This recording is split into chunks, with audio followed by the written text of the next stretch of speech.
Hey guys, welcome back to the Project Vivo podcast. My name is Kyabarsi. My name is Maanav. Today's episode, part 2 of episode 8. We're going to continue about the awards we haven't talked about in part 1. The first award is Coach of the Year. In my opinion, it is Nick Nurse. Akarsh, who do you think it is? I would definitely have to say that it's Mike Budenholzer because they usually give it to the coach whose team has the highest record. But if we're talking about a sheer standpoint of, I never thought this team would be this good, then it's definitely Nick Nurse, as you said. However, I do think they'll definitely give it to Mike Budenholzer as they usually do. Yeah, I definitely agree. They usually give it to the coach who has the most wins. But seeing what Nick Nurse has done, he brought a team that I thought would be the 7th seed to the 2nd seed. Like, he has these G League players, he's like non-lottery picked players. They're winning games. They're playing a fun style of basketball. Their defense is fun to watch. Their offense is fun to watch. They have so many different players that can make different plays. It's a very fun team, and they're my finals pick too. So gotta support. For our next topic, we're gonna talk about the most underrated player in the 60-ish games that were played. In my opinion, the most underrated player was Shai Gilgeous-Alexander from OKC, Kentucky kid. I support anyone who comes from Kentucky because that's my college basketball team that I support. Akarsh, who is your underrated player from the last? I actually have a couple picks for this, but my top pick is Shai Gilgeous-Alexander, as you said. I just think on the Clippers he was really good, and on OKC he really has this the spot, like he really has enough time to shine, and yeah, he's been playing phenomenally. And another player that I think is kind of underrated, but we were saying he was overrated a couple years ago, is Carmelo Anthony. I think this year he's been playing really good, and it's gone a little unnoticed because the Blazers are, for most of the season, were a bit out of the playoffs. And yeah, what do you think about that? I obviously agree with your Shai Gilgeous pick. Your Melo pick, I'm like a little off on. I don't think he's underrated or overrated. I think he's rated properly because like he didn't change much from Houston to now. He's just making his shots, in my opinion. That's all I see. His defense is a little better. He's making his shots. The team is not winning, so like I don't know what real impact Melo did. I said he came back to the league and I commend Melo. He had a beautiful career. Hopefully he can still continue. He's making his shots. That's what he does for a team right now. Hopefully one day he can win a championship. But like I don't think there was much change from him from like Houston. Shot selection might be changed a little bit for the winning aspect of the game, but like he's still doing his usual stuff, taking the 12-13 shots a game, taking his mid-rangers, his threes, and just doing what he usually does. And the Blazers are not winning, so like the Blazers were winning and Melo's work was going a little unnoticed, then you would call him underrated, right? But like they're not winning and Well, they are the 9th seed. They do have a chance of getting into the playoffs. I don't really know what happened with the Blazers this year. I mean, last year they made it to the conference finals, and this year they're the 9th seed. But I mean, what do you think? Do you think it's because of Nurkic being injured? Or what do you think about that? I just, the Blazers in general, they got a lot of bad luck. Most of their roster to start the year was injured, and then we have these weeks where Game's injured, CJ's injured, Melo was probably the most healthiest player on that roster, and then we have Hassan Whiteside, who thinks he's Defensive Player of the Year. If you look at his box score stats, yeah, he might be Defensive Player of the Year, but if you look at his advanced stats, they're saying the exact opposite. So like I don't think Hassan helps their case. I think if they get Nurkic, but we don't know how good Nurkic will be when he comes back anyways. But he does have this 1 month to like rehab and stuff. He was supposed to come during this time, right? So now he has a little bit more time to get ready and get back into game shape. I think Nurkic is definitely upgrade over Hassan. I think they're going to start winning a little bit more if the season were to continue. I think the only reason why they're disappointing this year is just unfortunate events, injuries in the wrong times. They're needing. They have Trevor Ariza and Melo, so they're two new players in the starting lineup. They're relying on young players like Gary Trent Jr., Anthony Simmons to like carry the bench load. Because what Mo Harkless and Al-Farouq Aminu did, they did their job, and right now they're trying to do the same thing. Ariza, Melo, these guys are trying to become like those players and have the same chemistry. I don't think the chemistry is right, because every year we commended Damian Lillard for his leadership, right? Every time trying to make sure this Blazers squad was on the same page. But this year with the different injuries, different players coming at like trades and like Melo coming and then the injuries causing the team to be different. Damian Lillard didn't have the same opportunity to show his leadership and get this group together. And he himself has been injured. CJ has been injured. Nurkic hasn't came. This whole team is not working as a group, and that's the number one reason why they're not winning as many games as we thought. Because they were at the Western Conference Finals last year. Now they're at the 9th seed. There's a lot of factors that go into play here. Of course, do you mostly agree with my argument here? I do. I do agree with your argument there for why the Blazers aren't doing as well as expected. But I still do think Carmelo, I mean, he's definitely playing in a system, so that's a big improvement. Like, he's playing systematically, so that's a big improvement from his days on the Rockets. So now I have a question for you. What do you think is a team that's been really lucky? Lucky? Yeah.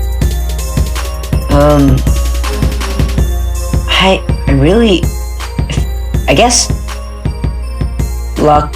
I guess the Thunder. I feel like they got lucky a little bit with their standings and everything right now. I'm not sure if you totally agree with that, but like if you look at it, like every game a team will win. But I feel like the Thunder and how they're winning, sometimes it might be out of luck, as you can see these like it's lucky that. For me, it's luck that Chris Paul will have these fourth quarter things where he will score a lot of points and make the Thunder win. Because those are games that they probably would have lost with Westbrook and stuff like that. There's a difference. And they're also kind of lucky that they're 5th seed because like the Mavericks got the Luka injury, right?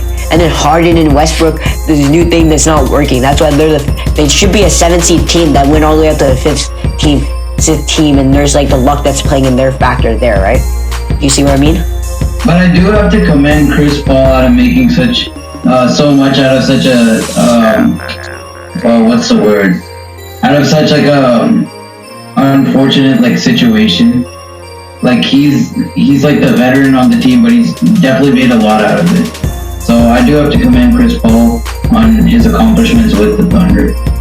Yeah, there's nothing to deny that he's been doing some great things with the Thunder. He's been clutch this year. He's been a great leader. He could honestly, he'd probably come back player of the year or whatever you want to say about that type of stuff. What would you say was the most unlucky team this year? My opinion is the 76ers. Who do you think is the most unlucky team? Harsh. I'm not too sure about this one. I mean,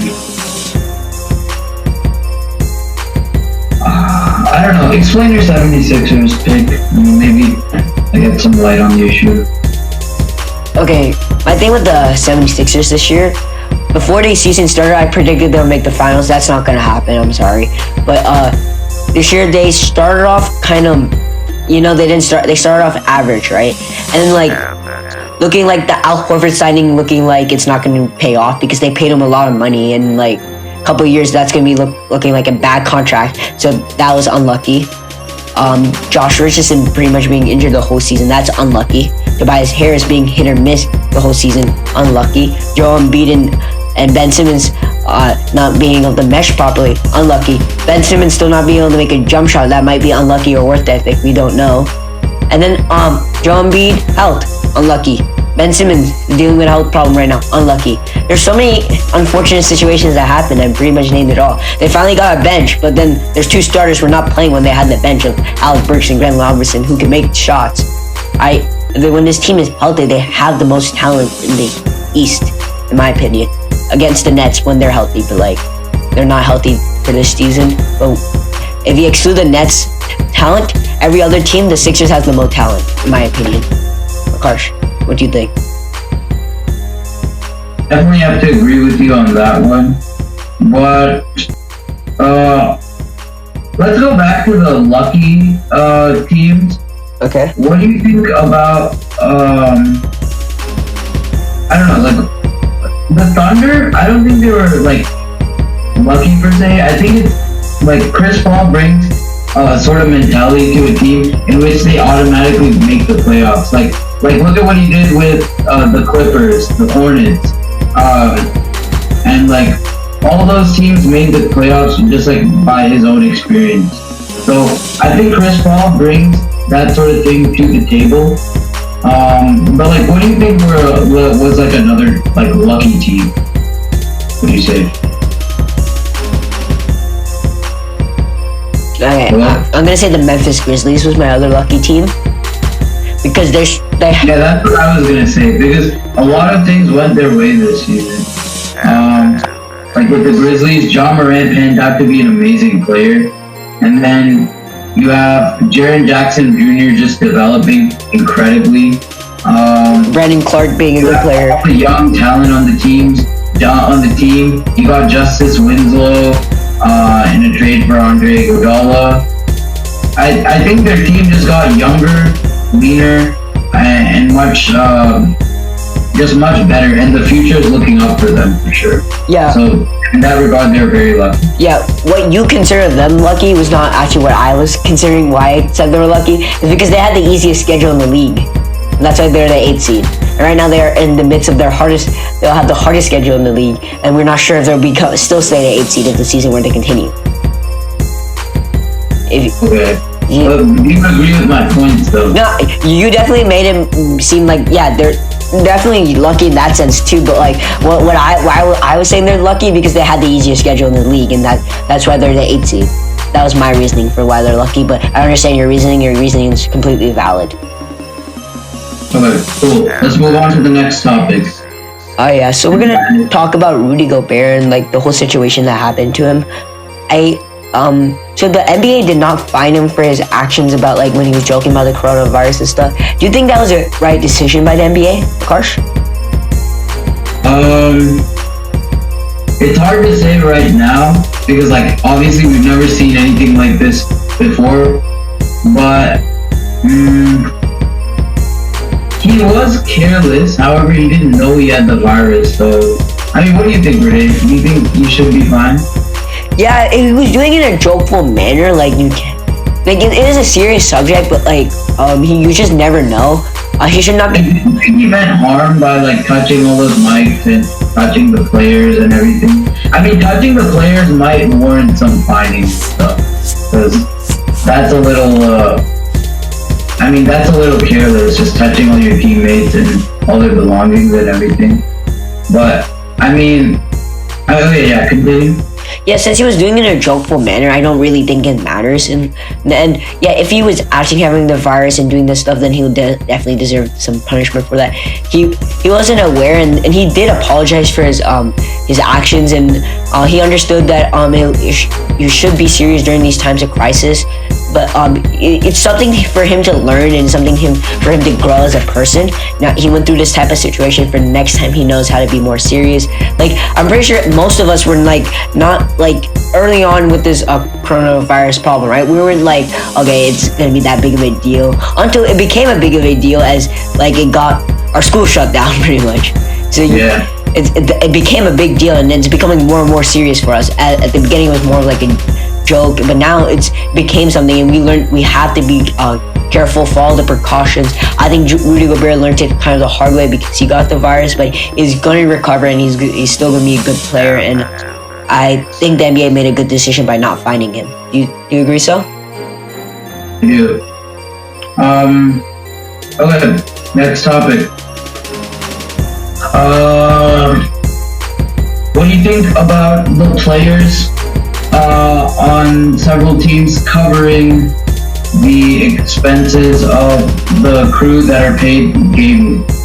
For the arena, right? You're saying? Yeah, for the arena. Yeah, great community work. They those workers really probably love it. It's great by the players to show their affection their appreciation for everything the workers do. Because their job is not that it's they need to control this arena with like 40,000 people. They need to take like make sure everything is functioning and stuff like that. It's a pretty especially the people in like the Lakers and Clippers, like Staples Center employees. First of all, they have to go through so many events that happen in Staples Center, and they have to switch between the Lakers and Clippers stadium like very often. It's like having the home team like double the time. Like usually you play a little more at home than you do on the road, but they have to play pretty much like around 82 games at home if you think about it, because they have to set up all those games. Yeah, true. For the Lakers and the Clippers. Yeah, that's a good point. It's great that the players are going out of their way and donating their hard-earned money to support these arena staff. It's a great gesture from the league in general. It's just a great notion. It proves how genuine the players in this league is. I'm not gonna say our. I'm sorry about that, but like there's good people out here in the NBA, and it's definitely proving like there's a sense of community here. It's like no one's feeling left out in this community of the NBA. Wait, what did you just say? Like, I'm not gonna say. Huh? Did you say like I'm not gonna say something? Oh, you know, I accidentally said our players, but I meant like players in the league. Yeah, that was a mispart on my behalf. Like right now, this is a difficult time for everyone. Like the whole country's like in shutdown and all that type of stuff. Recently, for our podcast, we made some major changes. We have gotten our podcast finally on Spotify. It's a good thing for us. We're going out of our way to make sure the quality is going up. Karsh, do you have any comments on like how the podcast is improving every week and what we're doing differently? Yeah, we're definitely working our hardest to get this podcast out there. We're finally on Spotify, so you guys should definitely give us a listen on Spotify. And yeah, the quality is definitely going up as we get more experience with recording and editing. So yeah, go ahead and listen to our podcast on Spotify. That's it for today's episode. My name is Kyabarsi. My name is Manangi. Thank you for listening. Bye, guys.